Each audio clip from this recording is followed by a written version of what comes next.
Home Burial. Home Burial is one of Frost's most overtly sad poems. It was published in 1914.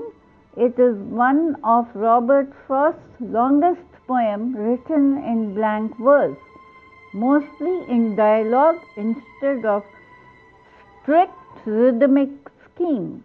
The poem centers on the peril and pain of miscommunication. In this poem, the husband and wife are very strange.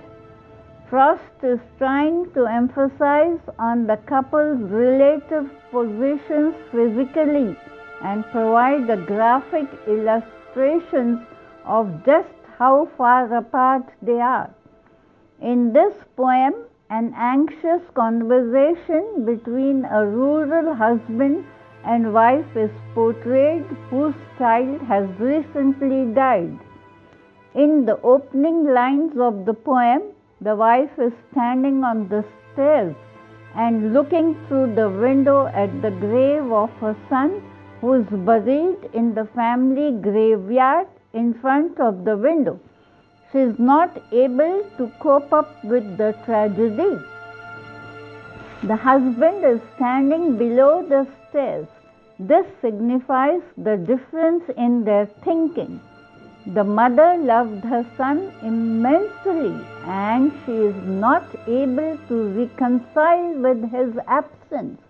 The pain is inconsolable, and it is silently killing her soul.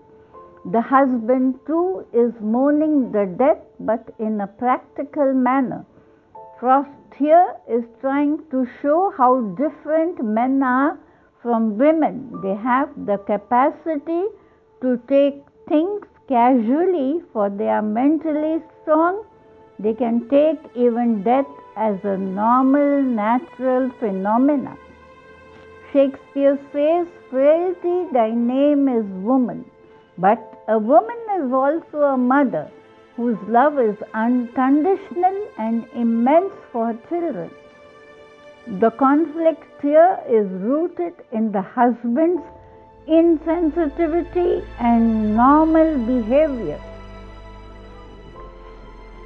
After the death of their only son, husband thinks it is normal for a living thing to die.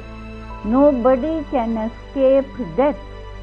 Husband and wife handle the grief differently. This was because of gender differences, social molding in one's upbringing. When he sees her very sad and quiet, he tells her to share her grief with him. But the next moment he says, "You are overdoing it." He thinks it is time to get on with the routine duties of life. He had accepted death. The wife is under great stress and sorrow. The very thought that her child is in the grave is unbearable. She is unable to take the catastrophe that has fallen on her, and the most important thing is husband and wife are not able to connect with each other in this tragic situation. When the husband speaks about his grief, the wife stops him, asking him to stop. She says, "How could you dig the grave with your hands and bury your son? Then very casually you went near the fence and kept saying, 3 foggy mornings and 1 rainy day will rot the best birch fence a man can build." With disgust, she made him realize how one can be so normal at such a sad moment. The wife thinks that people who take part in the funeral also adopt the same attitude. They go for the burial, and the moment it is done, they return to normal expressions, casting the sorrow and agony into the ocean of oblivion. The couple in the poem already had a cracked marriage. The death of the son added fuel to fire. The lack of communication between them produced frustration and anger. In short, two that don't know one another can't live together. The poem has two tragedies, the death of their son and the second, the miscommunication in their marriage. The wife was deeply in sorrow and could not get out of it. When the husband realizes that nothing is soothing her, he tells her to open up with him, to let him share her grief. She refuses to talk to him.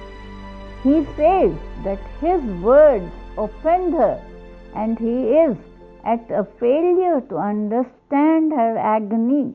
He makes every possible attempt to console her. He fails to understand that their child's death is so inconsolable that even his love for her may not compensate for the loss. The wife was expecting too much of grief from him. The men have more capacity to face shocks when compared to a woman.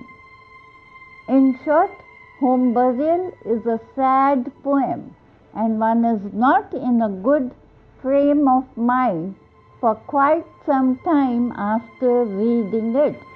In this poem, the personal anxiety of Frost is also reflected. Frost was also struck by tragedies, for his 3 children had died. He wrote this poem to commemorate their death, and their grief did not wane with time. Thank you.